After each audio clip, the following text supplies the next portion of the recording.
Good morning students. Today we will discuss about cells of immune system.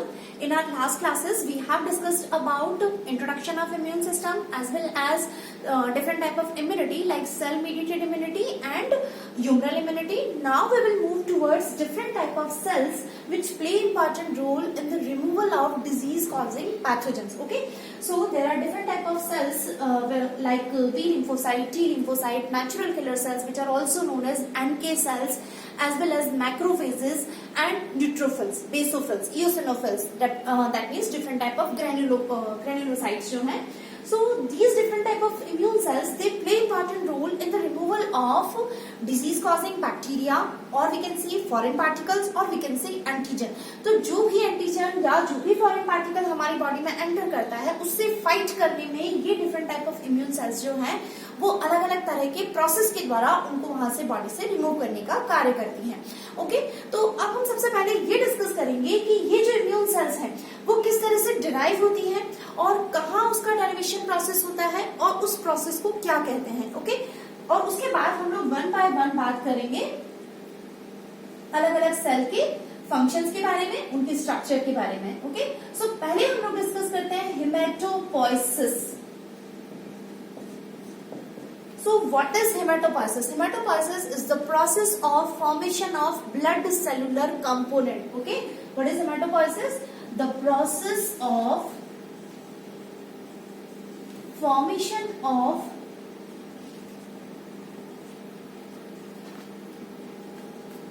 blood cellular component. Okay, जब हम लोग circulatory system के बारे में बात कर रहे थे तो उसमें हम लोगों ने सबसे पहले ब्लड के बारे में बात की थी. तो ब्लड जो है मैंने आपको बताया था, it is a liquid connective tissue and it consist of two different part. One is plasma, blood plasma, and another is cell corpuscles. Okay, so that means जो ब्लड है वो दो अलग पार्ट से मिलकर बना है. एक लिक्विड पार्ट होता है जिसे हम ब्लड प्लाज्मा कहते हैं और दूसरा पोर्शन होता है सेल कॉर्पसेल्स यानी ब्लड सेल्स का. तो ये जो ब्लड सेल्स हैं उनके फॉर्मेशन के प्रोसेस को ही, उनके निर्माण की विधि को ही हम लोग क्या बोलेंगे, हेमेटोपोइसिस हम लोग बोलते हैं इसको. So all these cells derived from a common cells. There are different type of blood cells. There are different types of blood corpuscles like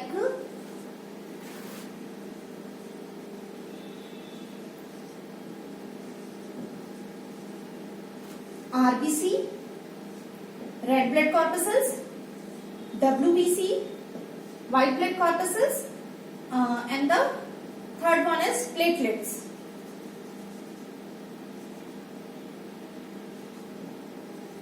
Okay, so there are three different type of cells are present in blood.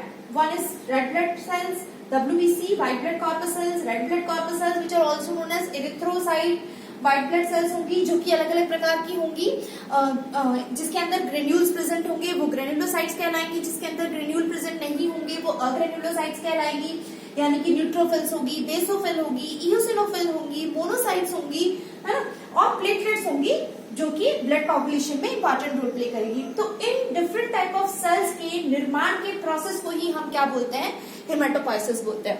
अब हेमेटोपोइसिस process जो है that means ये जो अलग अलग प्रकार की कोशिकाएं हैं, रेड ब्लड कॉर्पसेल्स हो गया, WBC हो गया, WBC में भी अलग अलग प्रकार की थी, और प्लेटलेट्स हो गया. तो ये जो सारी सेल्स हैं वो एक ही प्रकार की सेल से निर्मित होती हैं जिनका नाम है हेमेटोपोइटिक स्टेम सेल. क्या कहलाएंगी वो, haematopoietic stem cell. So all these blood cells, they are derived from a common cell. All these blood cells, they are derived from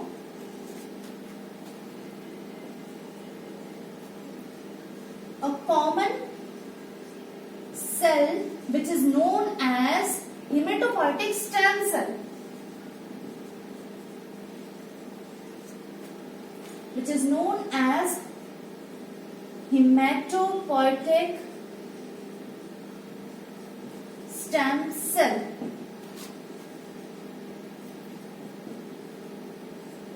haematopoietic stem cells. Okay, so ये सारे के सारी कोशिकाएं जो हैं वो एक विशेष प्रकार की कोशिका से निर्मित होती हैं, and these specific type of cells it is known as hematopoietic stem cell. So hematopoietic stem cell के द्वारा ही different type of immune cells जो है उनका निर्माण होता है। अब हम बात करें कि स्टेम सेल से मतलब क्या है। स्टेम सेल्स जो होती हैं वह स्पेसिफिक प्रकार की कोशिकाएं होती है जिनके अंदर कुछ स्पेसिफिक क्वालिटीज पाई जाती हैं। फॉर एग्जांपल उनमें सेल्फ रिन्यूअल पाया जाएगा, यानी वो अपने आप की पॉपुलेशन को मेंटेन रखने का कार्य करती है। साथ के साथ वो क्या कर सकती है, अलग अलग प्रकार की कोशिकाओं का निर्माण कर सकती है। That's why haematopoietic stem cells जो होंगी वो अलग अलग प्रकार की ब्लड कोशिकाओं का निर्माण कर पाती है। ये एक ही कोशिका आरबीसी भी बनाती है, ये डब्ल्यूबीसी जो अलग अलग प्रकार की होती है वो भी बनाती है, और वो प्लेटलेट्स भी बनाती है। तो दैट मीन्स क्या हुआ कि हेमेटोपोएटिक स्टेम सेल जो होती हैं, आपको मैं 3 अलग अलग टर्म्स जो है वो बात करते हैं। पहला टर्म होता है टोटीपोटेंट, प्लूरीपोटेंट एंड यूनिपोटेंट। देखिए टोटीपोटेंसी जो है, आप लोगों ने ये वर्ड जो है वो बॉटनी के अंदर सुना होगा। तो उसमें क्या होता है, जो 8 to 16 सेल एम्ब्रियो होता है, उस एम्ब्रियो के अंदर पूरे के पूरे प्लांट को निर्मित करने की कैपेसिटी पाई जाती है। तो दैट टाइप ऑफ सेल्स और this capacity is known as totipotency. क्या कहलाएगी ये, टोटीपोटेंसी कहलाएगी। दैट मीन्स क्या होगा, वह जो कोशिका है वो अलग अलग प्रकार की कोशिकाओं में डिफरेंशिएट हो जाती है, और वह अलग अलग प्रकार की कोशिकाएं जो है वो फर्दर पूरा का पूरा ऑर्गेनिज्म जो है वो निर्माण कर पाती है। तो इस तरह की कैपेसिटी जो है वो टोटीपोटेंसी कहलाती है। ऐसी कोशिकाएं जो है वो टोटीपोटेंट कहलाएंगी। लेकिन जैसे जैसे कोशिकाओं में डिफरेंशिएशन होने लगता है, दैट मीन्स विभेदन होने लगता है, तो उनकी टोटीपोटेंसी जो है वो कन्वर्ट हो जाती है प्लूरीपोटेंसी के अंदर। किसमें कन्वर्ट हो जाएगी, प्लूरीपोटेंसी के अंदर। फॉर एग्जांपल अब जो हेमेटोपोएटिक स्टेम सेल्स होंगी, वो हेमेटोपोएटिक स्टेम सेल जो है वो सभी अलग अलग प्रकार की कोशिकाओं का, ब्लड कोशिकाओं का निर्माण कर पाएगी, लेकिन पूरे के पूरे ऑर्गेनिज्म की अलग कोशिकाओं का निर्माण नहीं कर पाएगी। तो ऐसी कोशिकाएं क्या कहलाती हैं, प्लूरीपोटेंट सेल, और ऐसा मैकेनिज्म जो है वो कहलाएगा प्लूरीपोटेंसी। फिर क्या होगा, हेमेटोपोएटिक स्टेम सेल्स जो है वो फर्दर अलग अलग डिफरेंशिएशन पाथवे में जाती है। अलग अलग प्रकार के ग्रोथ फैक्टर्स जो हैं वो इसको अवेलेबल होते हैं, जिससे ये अलग प्रकार की कोशिकाएं बनाती है। फॉर एग्जांपल इरिथ्रोब्लास्ट कोशिका बनती है ना। तो ये इरिथ्रोब्लास्ट जो होगा वो क्या पाया जाएगा, ये इरिथ्रोब्लास्ट के अंदर अब ये हेमेटोपोएटिक सेल जो है वो फर्दर उसका डिफरेंशिएशन हो गया, जिसकी वजह से उसकी प्लूरीपोटेंसी खत्म होके वो किसमें कन्वर्ट हो गई है, यूनिपोटेंट। यूनिपोटेंट का मतलब उसने ऐसी ब्लास्ट सेल का निर्माण कर लिया है जो कि सिर्फ एक ही प्रकार की कोशिका बनाएगी। दैट मीन्स इरिथ्रोब्लास्ट जो है वो सिर्फ और सिर्फ इरिथ्रोसाइट बनाएगी, डब्ल्यूबीसी नहीं बनाएगी। मेगाकैरियोसाइट्स यानी कि वो प्लेटलेट्स का निर्माण नहीं करेगी। तो ये जो जैसे जैसे डिफरेंशिएशन होता जा रहा है कोशिकाओं के अंदर, वैसे वैसे उनकी टोटीपोटेंसी कन्वर्ट हो जाती है प्लूरीपोटेंसी में, और प्लूरीपोटेंसी जो कन्वर्ट हो जाती है वो यूनिपोटेंसी के अंदर कन्वर्ट हो जाती है। तो ये कुछ टर्म्स हैं। अब हम लोग बात कर रहे थे हेमेटोपोइसिस प्रोसेस जो है, यानी हेमेटोपोएटिक स्टेम सेल जो है वो सभी ब्लड कोशिकाओं का निर्माण करती है। तो देखिए हेमेटोपोएटिक स्टेम सेल जो होगा शुरुआती समय में, that means in the beginning of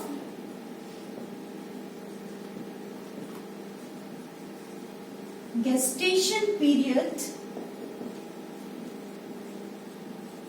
or we can say from first week to 3 month, कहां से, यॉर्क सेक के द्वारा,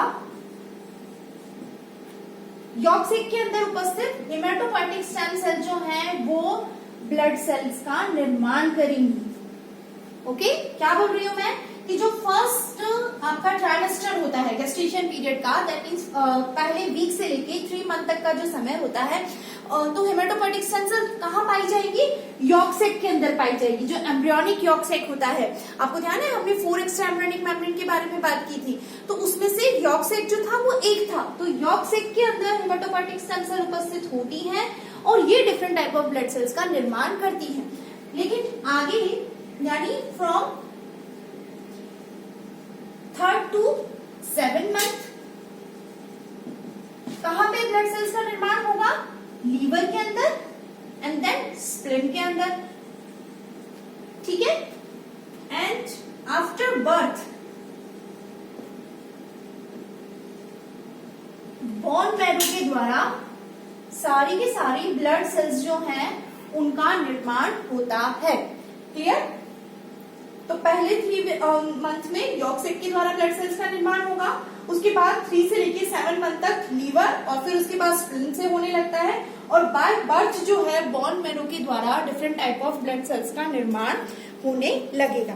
अब आप देखिए कि हम ये बात कर रहे हैं कि यहाँ पे जो हमारा हेमाटोपोइएटिक स्टेम सेल्स हैं वो अलग अलग प्रकार की कोशिकाएं किस प्रकार से निर्मित करती हैं उसके बारे में हम लोग बात करें।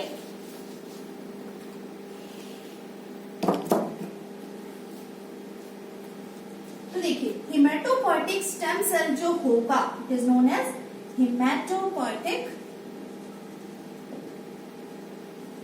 Stem cell. ये किस तरह से अलग अलग प्रकार की कोशिकाओं का निर्माण करेगी? देखिए जो हेमाटोपोइएटिक स्टेम सेल्स है वो 2 पाथवे में एंटर करती है। It depends on the availability of growth factors. Okay, किस तरह का माइक्रो एनवायरनमेंट इसको मिलता है हेमाटोपोइएटिक स्टेम सेल को, उसके आधार पर हेमाटोपोइएटिक स्टेम सेल जो होगी तो 2 पाथवे में एंटर कर सकती है। पहला पाथवे जो है वो कहलाएगा इसका लिम्फोइड प्रोजेनाइटर सेल वाला पाथवे, लिम्फोइड प्रोजेनाइटर सेल, और दूसरा जो होगा वो कहलाएगा माइलिनॉइड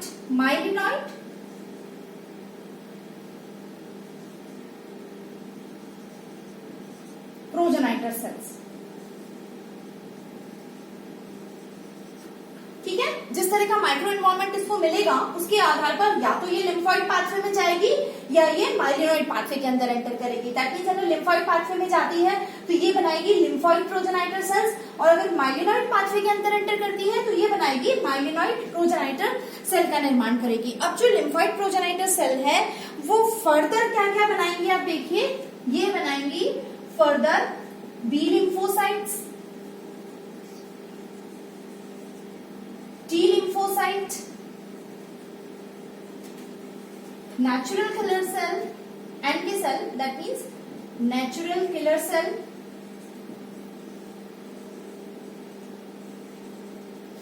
उसके अलावा जो है ये बनाएंगी, कौन सा बनाएंगी? Lymphoid dendritic cell.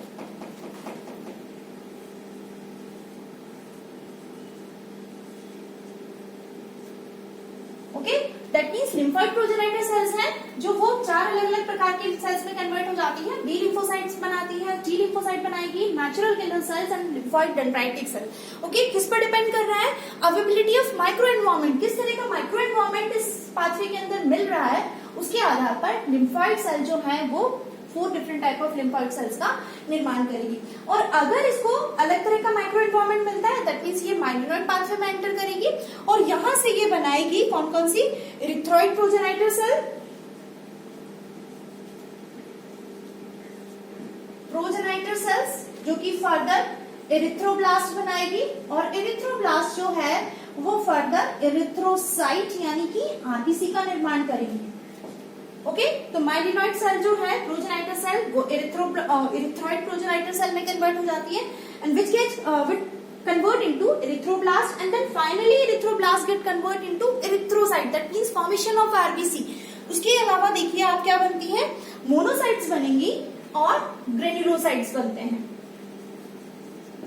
Monocytes as well as granulocytes.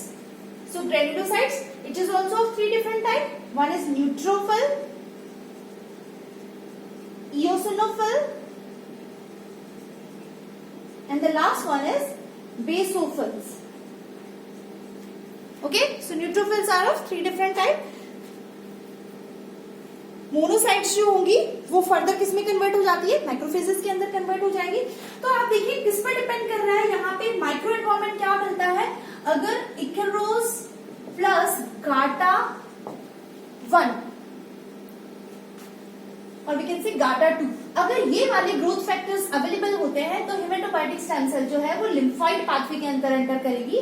लेकिन अगर GATA1 as well as GATA2 is available, then it get convert into a myeloid progenitor cells. Hematopoietic cell किसमें कन्वर्ट हो जाएगी? स्टेम सेल माइलिनॉइड पाथवे में चली जाएगी और फर्दर इरिथ्रॉइड प्रोजेनाइटर सेल्स बनाएगी, मोनोसाइट्स बनाएगी जो कि फर्दर मैक्रोफेजेस बनाएंगी और ग्रेन्युलोसाइट्स बनाएंगी जो कि further different type of granulocytes that means neutrophil, basophil और इओसिनोफिल का निर्माण करेंगी। उसके अलावा मेगाकैरियोसाइट्स होती हैं। ये मेगाकैरियोसाइट्स जो होंगे वो प्लेटलेट्स का निर्माण करेंगे और ये प्लेटलेट्स जो होंगे, अगर आपको ध्यान हो, हमने ब्लड कोगुलेशन के बारे में बात किया था, तो वो जो कोगुलेशन पाथवे है उसमें ये ब्लड प्लेटलेट्स अलग अलग इंपॉर्टेंट रोल जो है वो प्ले करेगी और ब्लड क्लॉटिंग को बनाने का काम करेगी, यानी ब्लड क्लॉट बनाने का काम करेगी। सो आप देखिए कि हो क्या रहा है यहाँ पे, हेमेटोपोइएटिक स्टेम सेल जो है, जो कि सेल्फ रिन्यूअल की कैपेसिटी पाई जा रही है, जो अपनी पॉपुलेशन को मेंटेन कर पा रही है और एक specific type of cell lineage का निर्माण कर पा रही है। तो ये हेमेटोपोइएटिक सेल्स जो है different type of immune system की जो सेल्स हैं उनका निर्माण करती है। अब हम नेक्स्ट क्लास में डिस्कस करेंगे इन सेल्स के बारे में कि बी लिम्फोसाइट जो है वो क्या फंक्शन करती है, किस तरह की कोशिका होती है, टी लिम्फोसाइट कैसी होती है। तो वन बाय वन हम इन सेल्स को डिस्कस करेंगे हमारी नेक्स्ट क्लासेस के अंदर। सो आज के लिए इतना ही। इसको आप पढ़ो, समझो, कुछ समझ में नहीं आता है तो ग्रुप में डिस्कस करो। So thank you so much.